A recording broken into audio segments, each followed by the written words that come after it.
Well, it's draft time once again, Schmoedown, and you're probably wondering, what is the movie guy's take on everything? Oh, we got opinions. Where people should go, who people are, and why none of that matters, and you should just draft Adam Witt. I mean, the guy painted his face. The only other guy I've seen do that is Cameron Rice. Well, actually, that's natural. Yeah. And, of course, Ben Bateman, I believe. Every morning when he gets up, he sprays his face with Guatemalan fruit bat urine. That's how he maintains a youthful complexion. The guy's actually 57 years old. So let's talk managers. First, rookies, here are the people you're working so hard to impress. First up, Tom Dagnino of the Finstock Exchange. Now, what can be said about Tom Dagnino that hasn't already been said to a Lego on the carpet in the middle of the night? Yeah, and much like the actual stock exchange, his interest in showing up and managing you can go up and down and fluctuate week to week.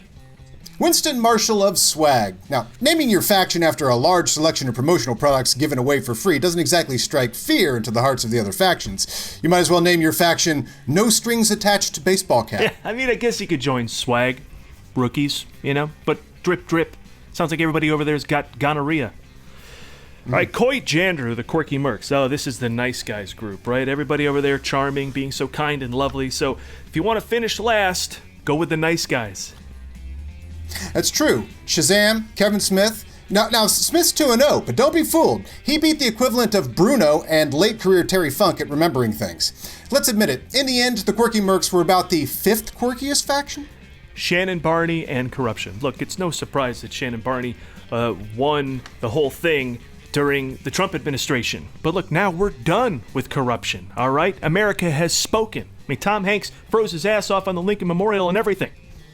And let Mike Kalinowski's beltless waist be a lesson to you younger Schmoedown competitors. Don't sleep with your manager. I've seen it in every workplace setting. She'll win, and you won't.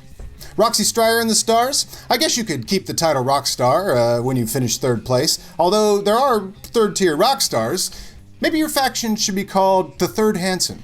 I guess she's also known as the Snyder Whisperer. But look, note to Shannon, Roxy didn't sleep with him, and Jeff currently has a belt. There may be more reasons that she didn't do that. Hey, Sam Levine of The Usual Suspects. Now, this year you can see Sam make his way back to being on top of the world once again, returning to a place of national recognition. That's right. Freaks and Geeks is streaming on Hulu.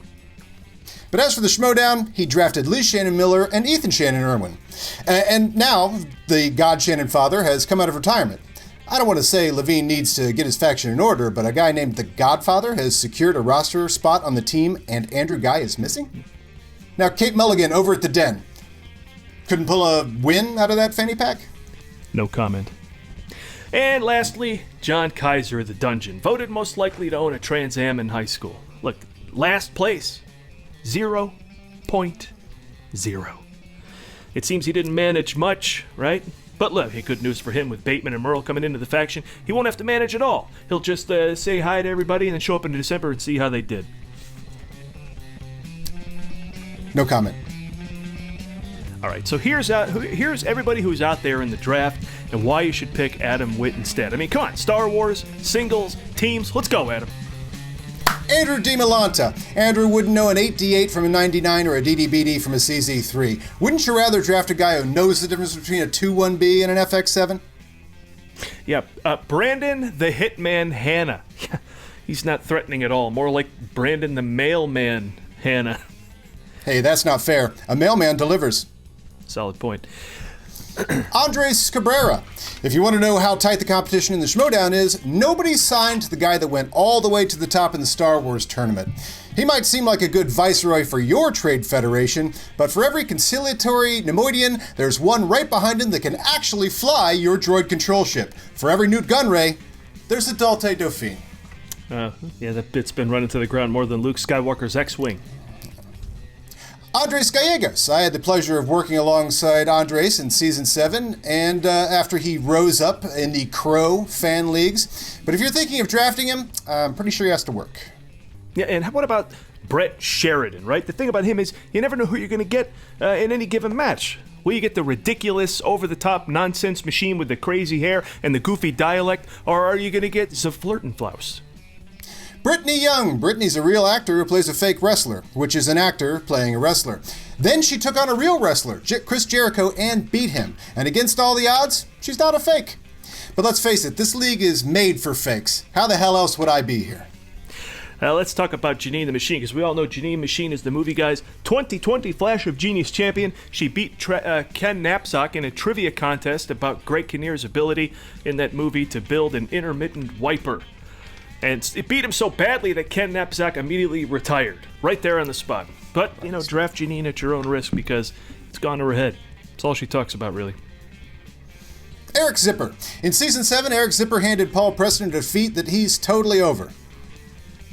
And is one half of the record-setting trivia team, the Misfits. That record? The biggest comeback in Schmoedown history.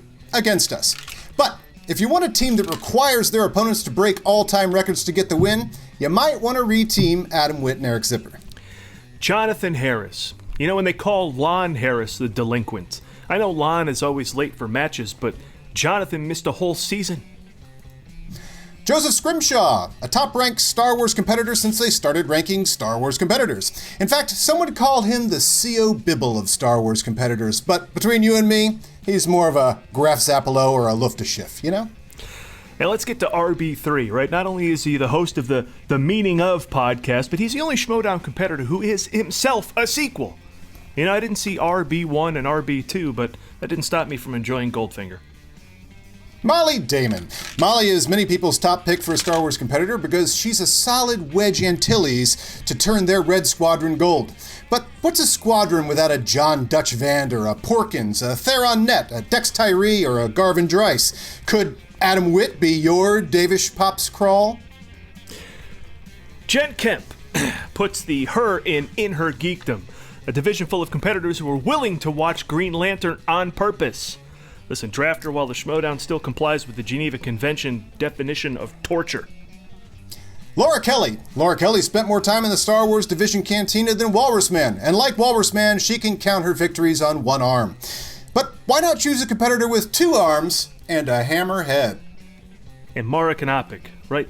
She may have forgotten more about Harry Potter than I will ever know. But does she remember all the things I'm forgetting about Justice League? Doug Benson. Now, if you want a competitor who will smoke a joint with Kaiser in the alley after a taping, then Doug Benson might be your guy. But warning, side effects of excessive marijuana use include confusing the movie Vibes for The Fly and forgetting Margot Robbie's name. Mark Riley. Your team doesn't need a Yodi, it needs a Grogi. Is that shirt he wears in honor of John Bon Jovi's tattoo? But people keep pining away for the Riley of old as if the old Riley isn't currently playing. Sean Sullivan. Now, I'm not bitter about my loss to him, so take it as my honest opinion when I tell you he smells like he slept inside of a tauntaun, he's got the grooming habits of a bantha, and the table manners of a weequay. Stacey Howard. Now, we could goof on perennial drunk Stacey Howard's chances in the draft, but the last time I checked in with her, she was still convinced she was secured by the Burning Droogs in last week's free agency special. Video Drew had to pick up 2 extra jobs to support her David Lynch t-shirt habit. Between that and her 4 shows a day and 6-hour training sessions, she no longer has time to answer trivia questions because all of the training she's doing to answer trivia questions. And Whitney Cyber. Now, Whitney's a good pick to fill your team's insufferable quotient. I don't want to say that Whitney's an artsy-fartsy type, but someone once asked him what his favorite John Hughes movie was, and he said Tree of Life. Vinnie Mancuso. Friend of the show Adam Kaiser led Vinnie to his first victory in the Schmoedown. He's got the heart and drinking habits of a true champion. But take it from me, his former trainer, he doesn't know dick about the movie Mannequin. Alex Marzoni. Look, Alex has risen from obscurity to become one of many people's favorite SEN hosts, right behind Christian and Winston and Kate, Ben, also Sabrina and Roxy, and Brett Sheridan, twice. Griffin Newman. If you want a celebrity on your team, you have a lot of choices, but there's also Griffin Newman. Why hire a sidekick from the Tick when you can choose the sidekick of Paul Preston? No comedy points. Warfather. Now, who wouldn't want a teammate who looks and smells like a Viking? But Roka's already signed, so why not draft Warfather? Rachel Silvestrini. Rachel the Switchblade Silvestrini. Now, there's a competitor that's not afraid to give her opponent a Columbia necktie. But you know what's sharper than a switchblade? A razor. Plus, switchblades are illegal. She could get detained at the Schmoedown security desk. and Paul Walter Hauser. Now, I don't mind Cobra Kai's Paul Walter Hauser joining the Schmoedown. I just don't think he should have the ability to put the Paul Walter Hauser slice on the wheel. And now, for the rookies. The rookies! Zach Burkett. Never heard of him. Ross Arsenault. Never heard of him. John Hoey. Never heard of him. Lacey Gillerin. Never heard of her. Jesse Swift. Never heard of him. Her. Jacoby Bancroft. Never heard of him. James Bainey. Never heard of him. Eric Davis. Ooh, heard of him. Cincinnati Reds MVP, 1990. See, but this is the problem. Some of these people are still too new to the Schmoedown. Well, I mean, do you want to draft a player who thinks RB3 is a medical droid? All right, now how about this? Sean Chandler. Now, here's a guy who needs a nickname badly, all right. Sean Chandler. Sean Chandler. It doesn't sound like he's primed to dominate movie trivia. It sounds like he's running for office. I got a nickname. Sean the Comptroller Chandler. Sean the Comptroller Chandler. And coming to Star Wars, we have Nikki DiMolanta. Can she achieve her goal of being the next DiMolanta to lose to Alex Damon? And Thomas Harper. Now, this guy beat Alex Damon at Dragon Con, but so he can tell Dragonheart from Reign of Fire, a big deal. And that's it. So, managers, you know what to do. Adam Witt's here, ready and waiting. And you know he's a great faction mate, too. He helps his cohorts study and achieve greater success than he ever will. You know what I mean. Hey. Look, and speaking of stupid things to do with your love of movies, of course, themovieguys.net is the place to be, and we are launching a brand new podcast next Monday, starting the first Monday in February. It's called The Ford Fiesta, because we love Harrison Ford. We're going to cover every movie he's ever done, 55 episodes and more, perhaps, if he keeps making movies, starting with Dead Heat on a Merry-Go-Round, going right on to the present. So we'll cover them fully with our goofy nonsense every week. And be sure to check that out, as well as our YouTube page. Just search The Movie Guys, and at The Movie Guys everywhere on social media. We come right up. Adam, see you in the draft tomorrow. Oh, wait, I won't. But good luck!